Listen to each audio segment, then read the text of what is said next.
కర్నూలు జిల్లా హాలహర్వి మండలం అమృతాపురం గ్రామంలో వెంకటేష్ అనే వ్యక్తి హత్య కేసుకు సంబంధించి పోలీసులు మరో 5గురిని అరెస్ట్ చేశారు. హాలహర్వి మండలం ఎండిఓ ఆఫీస్ సమీపంలో వీరిని అదుపులోకి తీసుకున్నట్టు సిఐ రవిశంకర్ రెడ్డి తెలిపారు. ఈ హత్య కేసులో ఈ 5గురు నిందితులు కీలకమైన వారిగా పోలీసులు అనుమానిస్తున్నారు. ఇప్పటికే ఒక ముద్దాయి రిమాండ్ లో ఉన్నాడని, ఇప్పుడు అరెస్ట్ అయిన వారిని కోర్టులో హాజరుపరుస్తామని తెలిపారు. హత్యకు ఆర్థిక లావాదేవీలు, ఆస్తి తగాదాలే కారణమని భావిస్తున్నట్టు పోలీసులు వెల్లడించారు.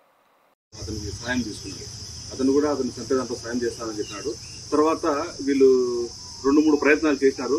చంపేదానికి అవకాశం లేకపోతే పొలగొంద వచ్చినటువంటి నాగరాజు, తర్వాత భోగప్ప అనే వాళ్లకు సుపారీ అంటే డబ్బులు 2 లక్షల రూపాయల డబ్బులు మాట్లాడుకుని అతను చంపేదానికి అందరికి వాళ్ళకి ఒప్పందం ఇచ్చినాడు.